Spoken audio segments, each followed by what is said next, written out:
আজকে আমি ক্লাস নিব ফুল ওয়েভ ব্রিজ রেকটিফায়ার অর্থাৎ পূর্ণ তরঙ্গ ব্রিজ রেকটিফায়ার সম্পর্কে। গত ক্লাসগুলোয় আমরা হাফ ওয়েভ এবং ফুল ওয়েভ দেখছি, আজকে দেখব আমরা ফুল ওয়েভ, তবে সেই ক্ষেত্রে ব্রিজ রেকটিফিকেশনটা। তো তোমরা জানো যে আমাদের ইন্টারমিডিয়েট সিলেবাসে আসলে যতটুকু বলা আছে ঠিক আমরা ততটুকু বলি, আর যতটুকু আমাদের দরকার আর কি ততটুকুই আমাদের জানলে হয়। সেই কারণে আমি আমাদের ইন্টারমিডিয়েট সিলেবাসে যতটুকু জানা দরকার আমি ঠিক ততটুকুই তোমাদের বলার চেষ্টা করব বা বোঝানোর চেষ্টা করব। তো আশা করি তোমরা সবাই ক্লাসটা শুরু থেকে শেষ পর্যন্ত দেখবে। তো আমরা ক্লাসটা শুরু করি। তো ফুল ওয়েভ ব্রিজ রেকটিফায়ারের ক্ষেত্রে আমাদের ডায়োড লাগে কয়টা? চারটা, অর্থাৎ চারটি ডায়োড লাগবে, চারটি ডায়োড লাগবে।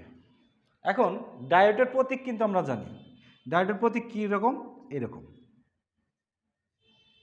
এরকম হলো আমার ডায়োডের প্রতীক। তো সেই হিসাবে এই অ্যারো চিহ্নটাকে তুমি ব্যাটারির পজিটিভের সাথে যদি অ্যাড করো, আর এই বার, এটাকে আমরা কি বলি? বার বলি। আর এটাকে আমরা কি বলি? অ্যারো। এই অ্যারো চিহ্নটাকে ব্যাটারির পজিটিভ, বার চিহ্নটাকে যদি ব্যাটারির নেগেটিভের সাথে যুক্ত করো, এটাকে বলা হয় ফরওয়ার্ড ব্যাস। তো সেই ফরওয়ার্ড ব্যাসের ক্ষেত্রে ডায়োডটা যে কাজ করে, তড়িৎ প্রবাহকে যে কোনো একদিকে প্রবাহিত করার ব্যবস্থা করে। কিন্তু আমরা যদি এই অ্যারো চিহ্নটাকে নেগেটিভ, বার চিহ্নটাকে পজিটিভের সাথে দিতাম, তাহলে এটা হয়তো আমার রিভার্স বায়াস। তখন এই ডায়োডটা কারেন্টটাকে এদিকে পাস হতে দিত না, কারেন্টটাকে ব্লক করে দিত। সেটাকে আমরা কি বলতেছি? Reverse bias. তার মানে আমরা একটা জিনিস জানলাম, এই পাশটা যদি নেগেটিভের সাথে থাকে, এই পাশটা যদি পজিটিভের সাথে থাকে, কি হবে? Reverse bias. আর এই পাশটা যদি পজিটিভের সাথে, অ্যারোটা যদি পজিটিভের সাথে, বারটা যদি নেগেটিভের সাথে থাকে, তাহলে আমার কি হবে? Forward bias. তো আমরা এখানে ফুল ওয়েভ ব্রিজ রেকটিফায়ারের যে চিত্র সেটা আঁকা হয়েছে। দেখো এখানে ইনপুট ভোল্টেজ, এটা ইনপুট প্রান্ত। একটা ট্রান্সফরমার আছে, তার ইনপুট প্রান্ত কোনটা? এটা। এখানে তুমি ইনপুট দিলা, অর্থাৎ এটা ইনপুট ভোল্টেজ। এখন আসো এই ট্রান্সফরমারটা আসলে কোন ধরনের? Step down. জিনিসটা আমাদের খেয়াল রাখতে হবে। এখানে যে আমি ট্রান্সফরমার ব্যবহার করছি সেটা কোন ট্রান্সফরমার? Step down. আর স্টেপ ডাউন ট্রান্সফরমারের কাজটা কি? উচ্চ বিভব থেকে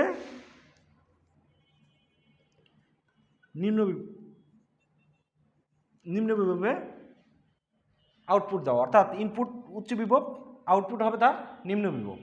তার মানে দেখো এই ট্রান্সফরমারের প্রাইমারি কয়েলে আমরা ইনপুট প্রয়োগ করছি অনেক বড় মানের ভোল্টেজ, কিন্তু এটার আউটপুটে আমরা অনেক ছোটো মানের ভোল্টেজ পাইছি, কারণ আমরা এখানে কী ব্যবহার করছি? Step down.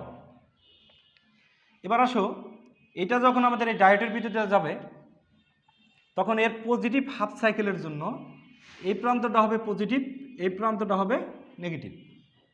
কথাটা আমি আবারও বলি, যে শুরুতে তো বলছি আমরা যে স্টেপ ডাউন ট্রান্সফরমার আমরা কেন ব্যবহার করি। আসলে এখানে উচ্চ বিভব থাকে, এখানে আমরা কি বিভব পাবো? নিম্ন বিভব পাবো। সেই নিম্ন বিভবটা আমরা এখানে দেখানো হয়েছে আর কি। তো এখন দেখো, যখন পজিটিভ হাফ সাইকেল এখানে প্রবেশ করবে, এর জন্য এটার ভিতরে এমন একটা মেকানিজম থাকে, এই প্রান্তটা পজিটিভ, এই প্রান্তটা নেগেটিভ। তার মানে দেখো, এটা যেহেতু পজিটিভ হবে, অটোমেটিকভাবে এটা হবে কি আমার পজিটিভ, এটা হবে কি আমার পজিটিভ। এটা যেহেতু নেগেটিভ, তার মানে দেখো এটা হবে আমার নেগেটিভ, এটা হবে আমার নেগেটিভ। এখন এটা যেহেতু এই প্রান্ত পজিটিভ, এই প্রান্ত পজিটিভ, এই প্রান্ত কী হবে? আমার নেগেটিভ, এই প্রান্ত কী হবে? আমার নেগেটিভ। এবার আসো, এটা যেহেতু নেগেটিভ পাইছো, তাহলে এটা হবে কি? আমার পজিটিভ। এটা নেগেটিভ পাইছো, এটা হবে কি? আমার পজিটিভ। তাহলে দেখো, আমরা কিন্তু কিছুদিন আগেই দেখছি যে এরকমভাবে যদি ডায়োড থাকে, এই প্রান্ত পজিটিভের সাথে এই প্রান্ত নেগেটিভের সাথে, সেটা কী হবে? আমার ফরওয়ার্ড বায়াস। আর ডায়োডটা যদি মনে করো এরকমভাবে থাকে, এটা নেগেটিভ, এটা পজিটিভ, সেটা কী হবে? আমার রিভার্স বায়াস। তার মানে দেখো, ডায়োডের এই প্রান্ত পজিটিভ, এই প্রান্ত নেগেটিভ, এটা কীভাবে আছে? আমার ফরওয়ার্ড ব্যাস আছে। তাহলে আমি এখানে FB লিখলাম। তারপরে দেখো, এই প্রান্তটা নেগেটিভ, এটা পজিটিভ, রিভার্স বায়াস। তার মানে আমি এটাকে আপাতত রিভার্স বায়াস লিখলাম। তারপরে দেখো, এটা পজিটিভ, এটা নেগেটিভ, তার মানে এটা কি? আমার ফরওয়ার্ড বায়াস। এটাকে দেখো, এই প্রান্ত নেগেটিভ, এই প্রান্ত পজিটিভ, তার মানে এটা কি আছে? আমার রিভার্স বায়াস। এখন রিভার্স বায়াসে কারেন্টটাকে ডায়োডটা কী করে, রিভার্স বায়াসের ক্ষেত্রে কারেন্টটাকে ডায়োড কী করে, ব্লক করে দেয়, অর্থাৎ যেতে দেয় না। তার মানে এখন দেখো এটা আমার রিভার্স বায়াস আছে, এটা আমার রিভার্স বায়াস আছে, এই ডায়োড দুটা কি অ্যাক্টিভিটিস দেখাবে, দেখাবে না। তার মানে তারা টোটালি অফ। তাহলে কারেন্ট যদি ব্যাটারির পজিটিভ প্রান্ত থেকে বের হয়, অর্থাৎ এই প্রান্ত থেকে বের হয়, সেটা কোন পথ মেনটেন করবে সেটা আমি একটু বলি, মনোযোগ সহকারে দেখো। তাহলে পজিটিভ থেকে কারেন্ট আসতেছে, এখানে এসে দুইটা পথ পাবে, একটা এইদিকে আর একটা এইদিকে। এইদিকে যাওয়ার সময় কোন পেস পেয়ে, রিভার্স বায়াস, তার মানে সে যাবে না। এইদিকে আসার সময় দেখো ফরওয়ার্ড বায়াস, তার মানে কারেন্টটা এইদিকে আসবে। এখানে এসে আবার দুইটা পথ পাবে, একটা এটা আর একটা এটা। দেখো এইদিকে এটা কি আছে, রিভার্স বায়াস, তার মানে ওদিকে সে যাবে না। তার মানে সে পথ কোনটা মেনটেন করবে, এভাবে পথটা সে এভাবে মেনটেন করবে। দেখো তুমি এখন এই রোদের ভিতর দিয়ে যাবে, এই রোদের ক্ষেত্রে তোমার একটা এলইডি টিভি হতে পারে, বা লাইট হতে পারে, বা কম্পিউটারের কোনো অংশ হতে পারে, বা আমাদের ব্যবহারিক যে কোনো অংশ হতে পারে। তাহলে দেখো রোদের ভিত্তিতে যাওয়ার সময় রোদের এই সম্মুখ ভাগটা পজিটিভ হয়, আর এই ভাগটা কী হয়, নেগেটিভ। তাহলে এখানে আমার কী লেখা হয়েছে, একটা লোড রেজিস্ট্যান্স, আরএল মানে কি, লোড রেজিস্ট্যান্স। এখানে থেকে আমরা আসলে আউটপুট পাবো, সেটা কি, ভি আউট, মানে আউটপুট ভোল্টেজ। দেখো এখান থেকে যায় সে আবার এখানে আসবে, এইদিকে কি রিভার্স বায়াস যাবে না, এইদিকে ফরওয়ার্ড বায়াস যাবে। তার মানে সে এই পথে আসবে, এই পথে আইসে আবার সে নেগেটিভে যাবে। তার মানে আমরা পথ পাইলাম কোনটা, দেখো একটু, পথ এটা পাইলাম।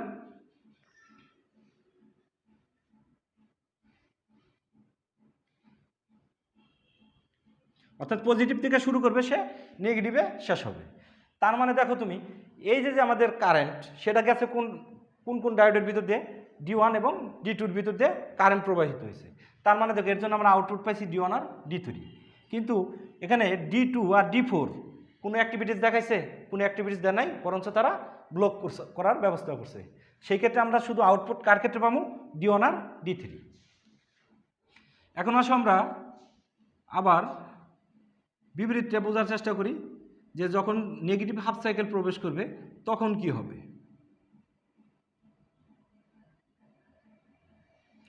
যখন নেগেটিভ হাফ সাইকেল প্রবেশ করবে, অর্থাৎ এই নেগেটিভ হাফ সাইকেলের জন্য এই প্রান্তটা হবে তোমার নেগেটিভ, আর এই প্রান্তটা হবে তোমার পজিটিভ। তাহলে কিন্তু আগেরটার পুরাই উল্টা, যে যখন পজিটিভ ছিল তখন এটা পজিটিভ, এটা নেগেটিভ। যখন নেগেটিভ এখানে ইনক্লুড হয়েছে, মানে ইনপুট হয়েছে, তখন এটা নেগেটিভ, এটা পজিটিভ। তার মানে দেখো এটা যেহেতু পজিটিভ, তাহলে ডায়োডের এটাকে আমি পজিটিভ ধরতে পারি, এই প্রান্তটাকে আমি পজিটিভ ধরতে পারি। এটা যেহেতু নেগেটিভ, তাহলে এখানে দিয়ে আসে এটাকে আমি নেগেটিভ, এটাকে আমি নেগেটিভ ধরতে পারি। যেহেতু এটা পজিটিভ, এটা নেগেটিভ, এটা পজিটিভ, এটা নেগেটিভ, এটা নেগেটিভ, এটা পজিটিভ, এটা নেগেটিভ, এটা পজিটিভ। তাহলে দেখো এখানে ফরওয়ার্ড বায়াস আছে কোনটা, ফরওয়ার্ড বায়াস আছে আমার এটা, এই প্রান্ত পজিটিভ, এটা নেগেটিভ। তার মানে এটা আছে আমার ফরওয়ার্ড বায়াস। এটা কি আছে, এটা নেগেটিভ, এটা পজিটিভ, তার মানে আছে হলো আমার রিভার্স বায়াস। এটা নেগেটিভ, এটা পজিটিভ, কীভাবে আছে, রিভার্স বায়াসে। এটা পজিটিভ, এটা নেগেটিভ, তার মানে কীভাবে আছে, ফরওয়ার্ড বায়াস। এখন রিভার্স বায়াসের ডায়োডগুলো তো অ্যাক্টিভিটিস এখন দেখাবে না, তাহলে কারেন্ট কোন দিক দিয়ে যাবে, দেখো তুমি, কারেন্ট এই দিক দিয়ে যাবে। তারপরে এখানে দুইটা পথ পাবে, একটা এই পথ আর একটা এই পথ। এই পথে যাওয়ার সময় রিভার্স বায়াস, তাহলে কি তাকে যেতে দিবে, যেতে দিবে না। তার মানে কারেন্টটাকে কোন দিকে যেতে হবে, এই দিকে। তাহলে D2-র ভিতরে যাবে, তাহলে এখানে যে আবার দুইটা পথ পাবে, এটা কি আছে আমার রিভার্স বায়াস, কারেন্ট কি এইদিকে পাস হতে দিবে, দিবে না। তাহলে কারেন্টকে কোন দিকে যেতে হবে, এই দিকে। এই দিক দিয়ে যায় সে লোড রেজিস্ট্যান্সের ভিতর দিয়ে যাবে। এর আগেও কিন্তু পজিটিভ এই দিক দিয়ে প্রবেশ করছিল, এখন এই দিক দিয়ে প্রবেশ করতেছে। তার মানে এটা পজিটিভ, এটা নেগেটিভ। তার মানে দেখো এই দিক দিয়ে গেল, এখানে এসে আবার দুইটা পথ পেল। এইদিকে যে আসবে এটা কি রিভার্স বায়াস, তাকে আসতে দিবে না। তার মানে কোন দিকে যাবে, সে এইদিকে যাবে, ফরওয়ার্ড বায়াস। এখানে এসে দেখো এটা দুইটা পথ, একটা এটা আর একটা ওটা। তাহলে এখানে আমার কি রিভার্স বায়াস, তার মানে কারেন্ট ওই দিকে যাবে না, কোন দিকে যাবে, এইদিকে যাবে, নেগেটিভের দিকে। তার মানে কারেন্ট পজিটিভ থেকে শুরু করে নেগেটিভ দিকে শেষ হবে। তার মানে দেখো আবার আমরা দেখি পথটা,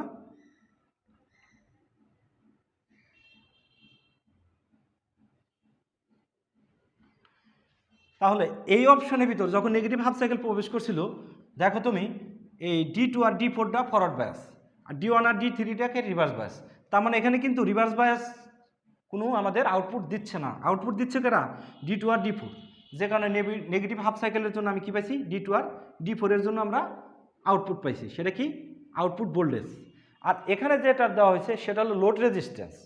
তোমাকে আমি কিছুক্ষণ আগে বলছি সেটা এলইডি টিভি হতে পারে বা লাইট হতে পারে, যে কোনো কিছু হতে পারে। মোট কথা লোড রেজিস্ট্যান্স, এটা আমাদের, এটা থেকে আমরা আসলে আউটপুট পাবো। এখন এখানে থেকে আরেকটা যে জিনিসটা আমরা বুঝবো যে সেটা হলো এটাকে বোঝার জন্য আমাদের এখন এটা একটু মুছে দিতে হবে। দেখো আমরা যে আউটপুটটা পাইছি সেটা হলো এরকম। এই ক্ষেত্রে পাইছিলাম আমি D1 আর D3, পরেরটার ক্ষেত্রে পাইছিলাম আমি D2 D4, এরকমভাবে যদি আমি আরেকটা দেই সেটা আমি D1 D3, তাহলে আমি যদি আরেকটা দেই তাহলে আমার আসবে কত D2 D4। সুপ্রিয় শিক্ষার্থীবৃন্দু, এখানে যে আমি আউটপুট পাইছি, এখন এই আউটপুটটা কি ডিসি, কিন্তু এই ডিসির সাথে আবার কিছু এসি আছে, অর্থাৎ এখানে পুরোপুরি 100% অ্যাকুরেসি ডিসি নাই, কিছু এসি আছে। অর্থাৎ ডিসির সাথে যখন এসি সংমিশ্রণ থাকে তাকে বলা হয় পালসেটিং ডিসি, পালসেটিং ডিসি।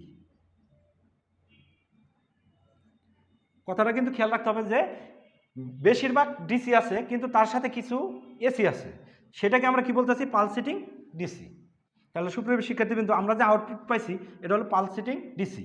এটাও কিন্তু আমরা যে সমস্ত ইলেকট্রনিক্স ডিভাইসে ব্যবহার করুম তার জন্য কিন্তু এটা উপযোগী নয়, অর্থাৎ এটা ক্ষতিকর।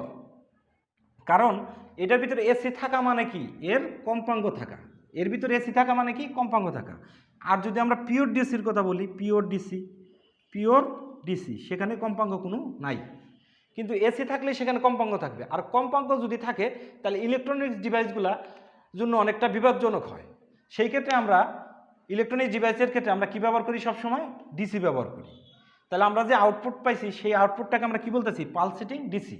ডিসির সাথে কি মিশ্রণ আছে, এসির সংমিশ্রণ আছে। এখন তাহলে এটাকে তুমি কিভাবে রিমুভ করবা সেটা দেখো।